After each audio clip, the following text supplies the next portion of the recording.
Dan saya yakin, saya sudah keliling dunia, pusat kesenian Jakarta Taman Ismail Marzuki ini akan menjadi pusat kesenian yang terbaik di dunia.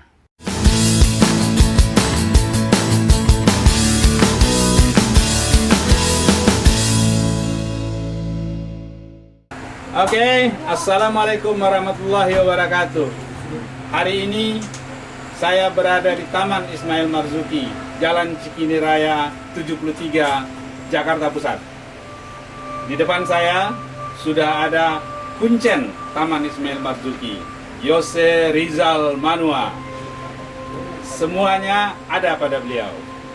Penyair, seniman, sutradara teater, pemain teater, dosen di Institut Kesenian Jakarta, dan pegiat kehidupan seni budaya Indonesia. Pertemuan kali ini berkaitan dengan revitalisasi tim. Seperti apa tim yang sedang direvitalisasi dan bagaimana habitat kehidupan para seniman selanjutnya setelah revitalisasi ini selesai, dan bagaimana posisi Taman Ismail Marzuki setelah direvitalisasi di antara pusat-pusat kebudayaan yang ada di seluruh dunia. Jadi kita dengar cerita pengalaman dari Jose Rizal Manua yang sudah hidup dan bergumul di tim dari tahun berapa, Mas Yos? 72. Oke, dari tahun 72 Jose Rizal Manua praktis tidak pernah melepaskan jejaknya di Taman Ismail Marzuki. Oke, Mas Yos, kita mulai dengan Mas Yos bercerita awal Mas Yos berada di tim, dan pada saat itu seperti apa ya kondisi tim, Mas Yos? Ketika saya datang ke Taman Ismail Marzuki, suasana kesenian ya, tidak hanya teater tetapi juga film, musik, seni rupa, sastra, semua tari ya, semua berlangsung dengan sangat gairah, dan muncul pada waktu itu karya-karya besar dari seniman-seniman Indonesia ya. Kita misalnya ingat nama Rendra, nama Arifin Senur, Teguh Karya, Sardono, Wiekusumo, kemudian Kuryah Adam, kemudian Farida Faisal, Trisuci, Yuliati Kamal, dan banyak lagi seniman-seniman hebat pada masa itu, dan dengan penuh gairah berkarya dan karyanya mendunia. Nah, ini menggembirakan karena di tim itu di masa kepemimpinan Ali Sadikin ada banyak sekali gedung teater ya, ada teater tertutup dan teater terbuka yang bersisihan atau berbelakang gitu, tetapi gedung itu bisa dipakai untuk pertunjukan dua gedung sekaligus. Misalnya pertunjukan wayang, wayang kulit itu kalau orang ingin melihat wayang kulitnya dia nonton di teater tertutup. Tapi kalau ingin lihat bayangannya dia nonton di teater terbuka. Jadi bisa seperti itu, dan itu satu-satunya gedung yang paling unik di dunia, saya kira. Tidak ada, saya sudah keliling dunia tetapi tidak ada gedung yang seunik itu. Pada masa itu kita juga punya teater arena yang sangat dikagumi oleh seniman-seniman dunia. Teater arena kita juga dulu luar biasa. Kemudian ada teater besar dulu namanya, yang kemudian menjadi gedung bioskop 21 itu ya. Tetapi dulu itu teater besar yang tidak hanya diperuntukkan bagi pertunjukan-pertunjukan film, tetapi juga pertunjukan tari, musik, teater bisa berlangsung di teater besar itu. Kemudian kita juga punya teater halaman ya, teater halaman yang diperuntukkan bagi pertunjukan-pertunjukan rakyat. Misalnya dangdut, kemudian teater-teater tradisi bisa main di teater halaman itu. Jadi lengkap teater yang ada di Taman Ismail Marzuki ketika pertama kali dibangun. Nah, kemudian sekarang terjadi revitalisasi yang besar yang dilakukan oleh Gubernur Anies Baswedan. Anies Baswedan saya lihat mencoba mengembalikan itu semua sekarang ini dengan memperhatikan bahwa seniman itu harus mendapat perhatian khusus. Seniman harus dibayar yang layak misalnya. Jadi betul-betul seniman diberdayakan sekarang ini ya oleh revitalisasi ini. Kemudian gedung-gedungnya akan dilengkapi sebagaimana dulu awalnya Taman Ismail Marzuki ini didirikan. Nanti kita akan mempunyai lagi teater halaman yang bentuknya amphitheater.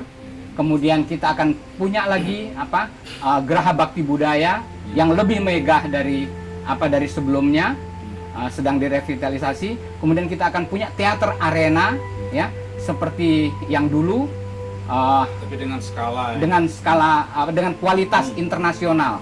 Dan kita juga punya teater kecil yang sudah berdiri. Kemudian ada teater besar ya yang namanya kemudian juga Teater Jakarta. Kemudian ada gedung bioskop yang sedang dibangun di sini untuk film-film seni. Jadi tidak lagi film-film komersial tapi film-film seni, film-film yang berasal dari seluruh dunia. Ya, film-film yang mutunya tinggi lah kira-kira begitu. Jadi tim ini direvitalisasi dengan kesadaran akan lingkungan. Jadi lingkungannya diperhatikan. Jadi ruang hijaunya akan lebih luas dari sebelumnya. Jadi luar biasa revitalisasi yang sedang dikerjakan ini.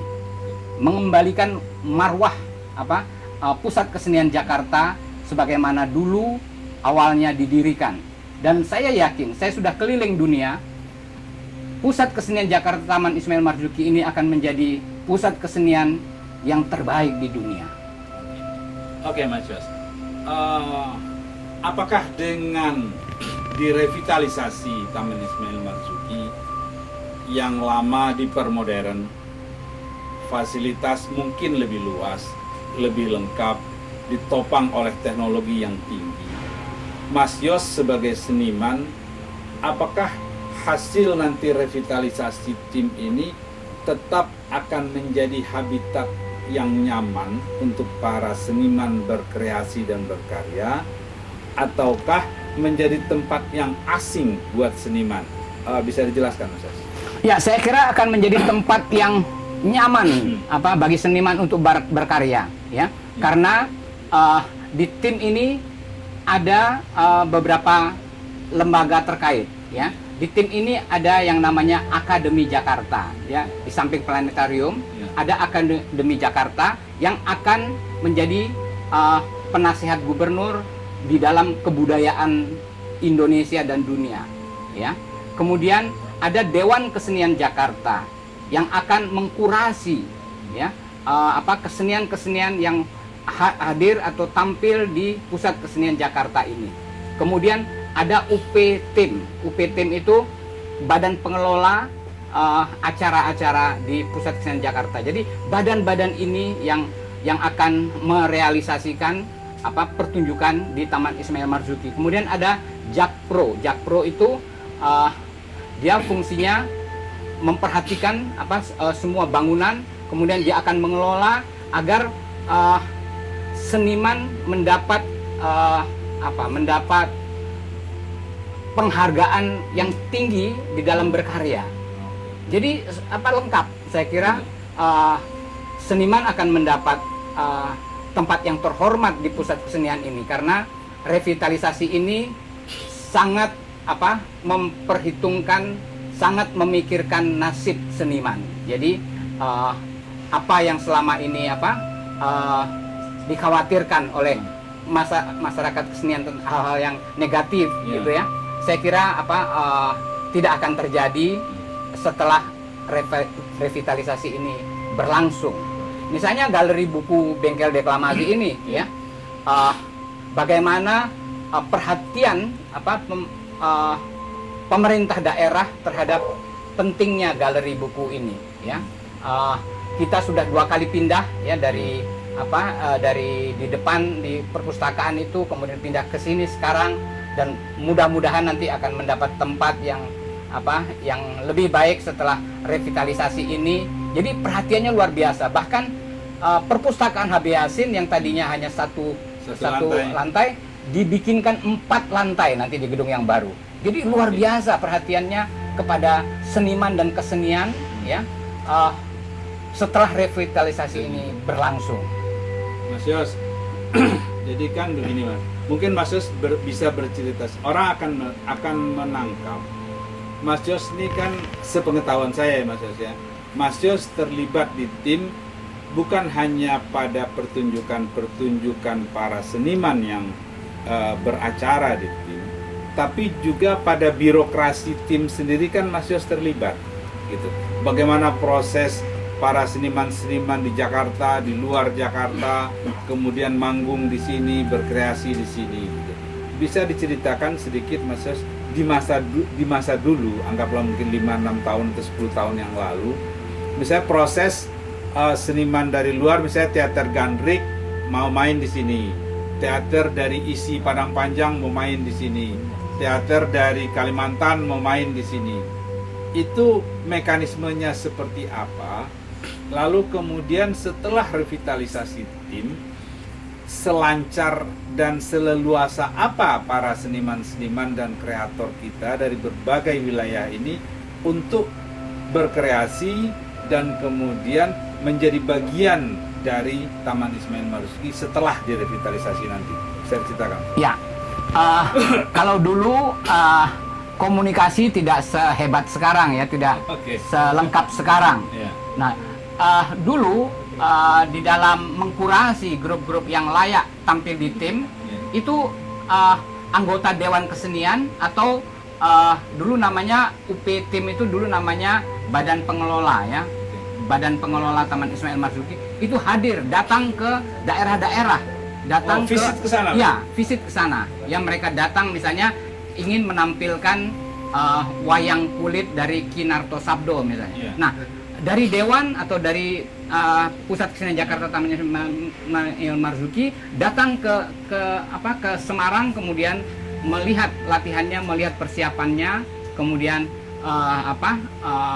hasil dari apa yang mereka amati itu mereka laporkan ke pusat gitu ya, ke Taman Ismail Marzuki untuk didiskusikan apakah kelompok ini memang layak kita undang untuk hadir di teater terbuka atau di teater Geraha Bakti Budaya atau di teater tertutup atau di teater arena begitu.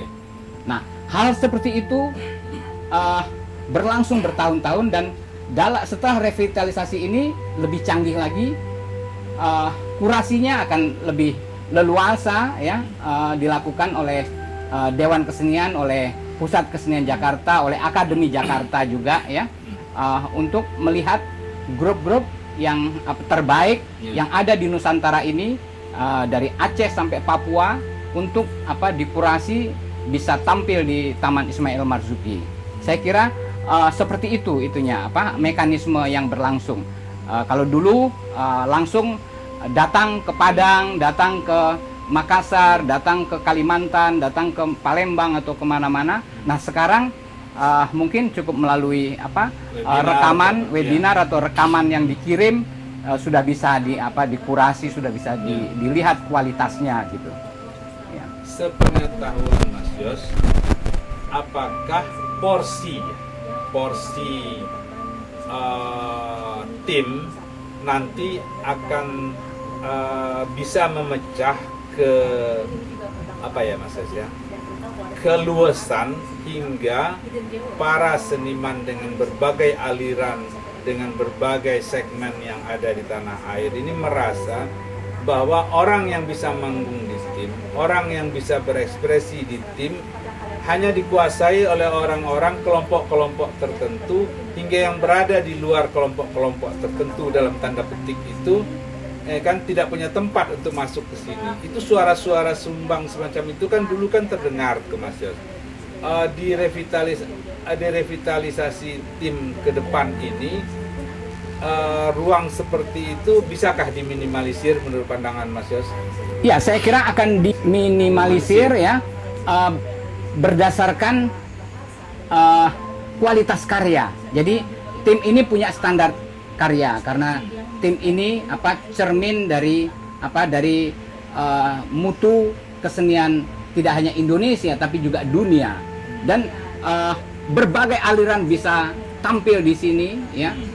Berbagai bentuk kesenian bisa tampil di sini dengan kualitas-kualitas tertentu yang akan dikurasi oleh Akademi Jakarta, oleh Dewan Kesenian Jakarta ya.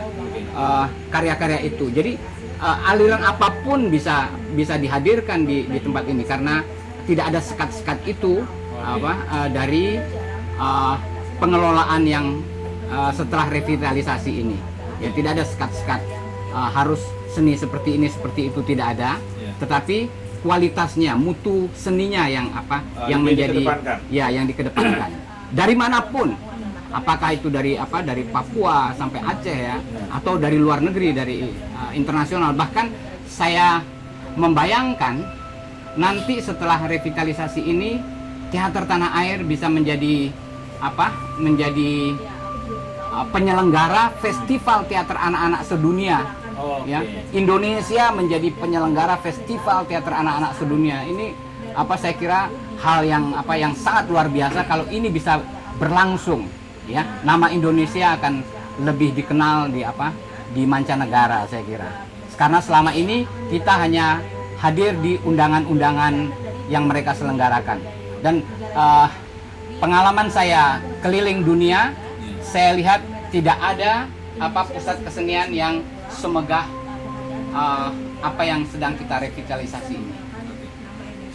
Mas Yos, begini,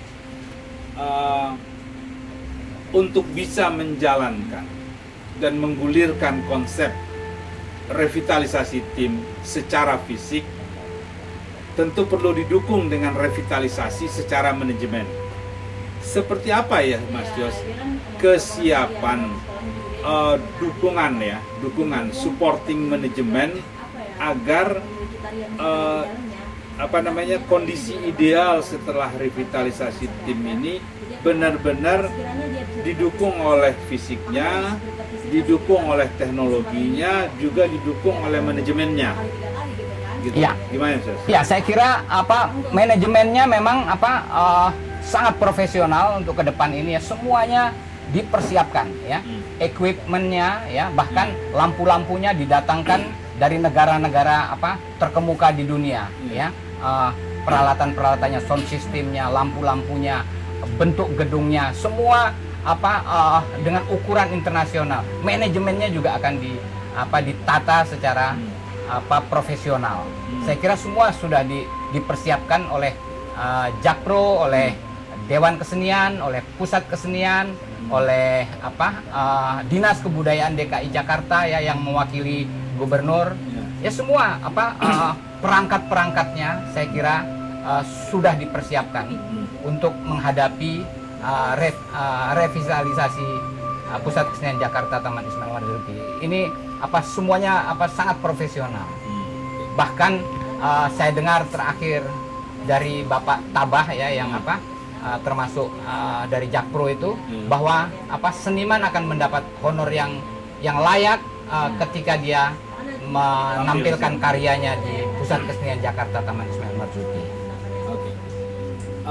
Pada masa awal revitalisasi itu sejumlah seniman mencurigai, mungkin dalam tanda petik ya Mas ya, menduga bahwa tim benar-benar akan dirombak, lalu kemudian akarnya tim, rohnya tim seperti akan dicabut, lalu kemudian hotel berbintang akan berdiri di sini, hingga kemudian tempat ini akan menjadi tempat yang asing. Tapi dari penjelasan Mas Yos tadi, justru roh Taman Ismail Marzuki yang diinisiasi dan dibangun pada zaman Ali Sadikin, Gubernur Ali Sadikin, itu adalah sesuatu yang memang betul direvitalisasi, gitu Mas Yos. Nah,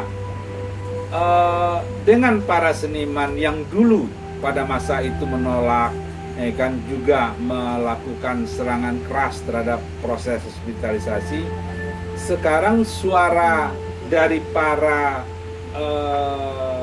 penentang pada masa itu seperti apa gambarannya dengan setelah melihat kondisi kayak gini sekarang nih Mas Yos? Ya, ada dulu itu memang ada kesalahpahaman ya. Oke. Pertama dimulai ketika utusan dari gubernur datang ke tim menceritakan tentang revitalisasi yang akan dilaksanakan.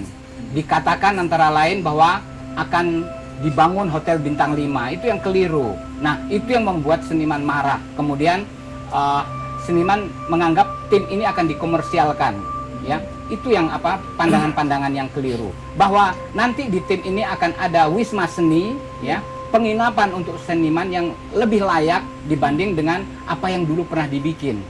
Ya, sebetulnya itu yang akan dibangun, bukan hotel bintang 5 seperti yang dibayangkan orang. Tidak, ini hotel yang mungkin kualitasnya seperti hotel bintang 5, tetapi itu untuk seniman, ya, untuk seniman yang berkarya di tim, diperuntukkan bagi seniman. Jadi wisma seni sebetulnya bentuknya itu, ya, supaya seniman bisa menginap di tempat yang layak. Kalau di hotel-hotel di luar tim itu mahal, mungkin di tim dia bisa cuma-cuma atau bisa subsidi silang, macam-macam cara bisa dilakukan nantinya gitu.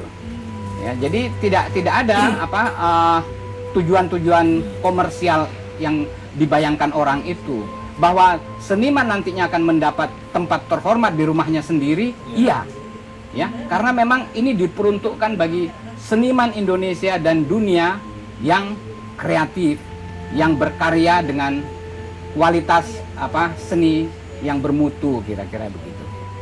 Jadi setelah revitalisasi, wadahnya makin banyak, teknologinya makin tinggi, ruangnya makin terbuka.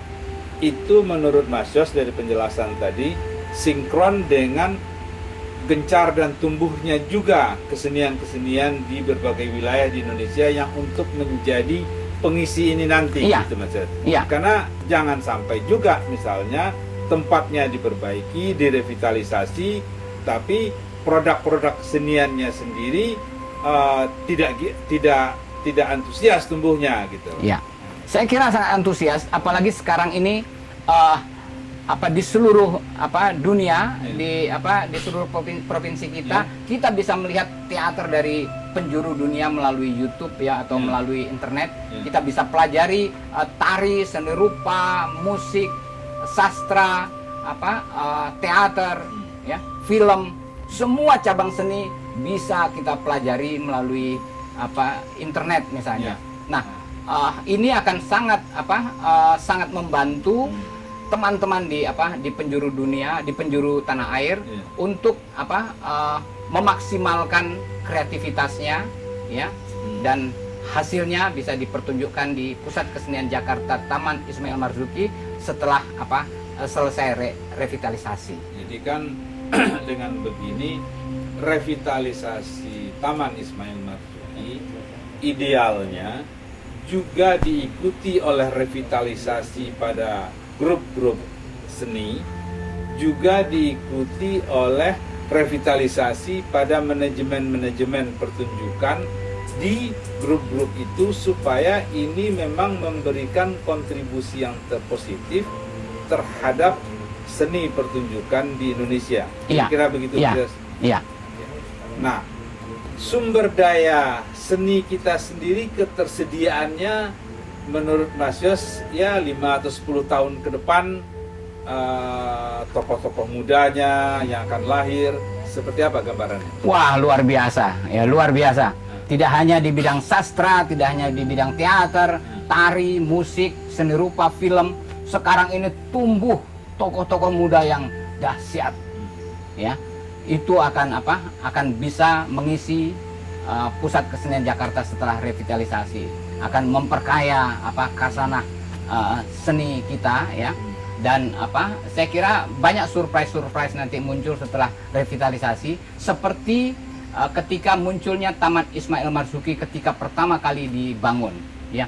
Muncul ketika pertama kali Taman Ismail Marzuki dibangun, muncul Rendra, muncul Teguh Karya, muncul Arifin Senur, muncul Farida Faisal, Sardono, kemudian Dewa Brata dari musik, kemudian Trisuci, kemudian apa dan yang lain-lain banyak sekali tokoh-tokoh hebat ya muncul di zaman itu. Sukaharjana misalnya bisa hadir di sana, bahkan Lenong ya, Lenong yang tadinya mainnya setiap semalam suntuk masuk ke Taman Ismail Marzuki, kemudian di-create begitu rupa, dipadatkan oleh Jayakusuma, Sumantri Sastroswondo, kemudian sama SM Ardan.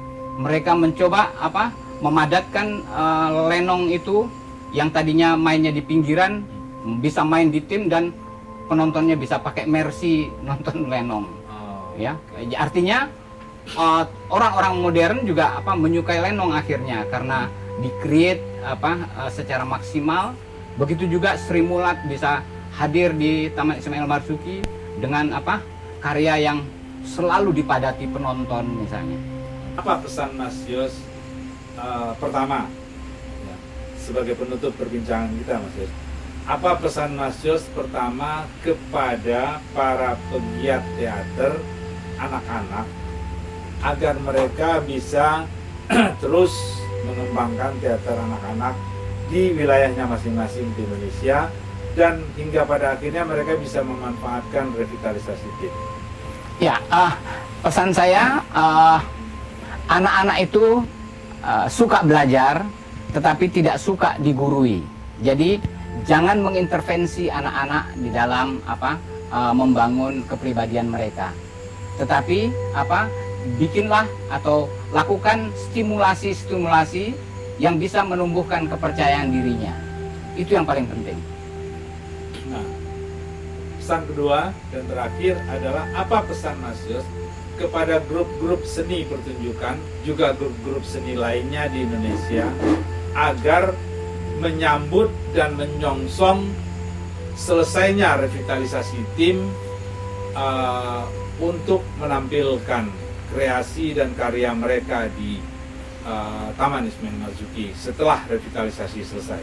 Ya, sebentar lagi kita akan mempunyai gedung teater atau pusat kesenian yang salah satu yang terbaik di dunia, dengan fasilitas yang sangat modern dan lengkap.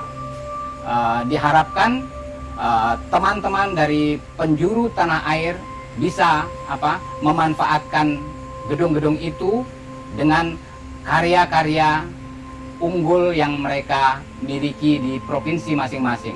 Karena pusat kesenian Jakarta yang sedang direvitalisasi ini dan mungkin beberapa bulan ke depan sudah selesai, itu diperuntukkan bagi seniman-seniman tidak hanya di Jakarta tetapi juga di Nusantara, bahkan di dunia. Oke Mas Yos, terima kasih banyak Mas Yos atas diskusi kita. Kawan-kawan semua, dengan intens percakapan, perbincangan, dan kemudian dari sana kita mendapatkan wawasan akan seperti apa dan manfaat apa dari revitalisasi Taman Ismail Marzuki. Maka ini tantangan besar pada dunia kreatif di Indonesia untuk memanfaatkan, mengeksplorasi keberadaan revitalisasi Taman Ismail Marzuki agar dunia seni bukan hanya ada berkembang di wilayah kita masing-masing, juga menasional, salah satunya melalui Taman Ismail Marzuki, dan mendunia ke depannya dengan memanfaatkan berbagai macam teknologi dan saluran komunikasi yang tersedia. Saya bersama Yose Rizal Manua mengucapkan terima kasih dan jayalah seni Indonesia.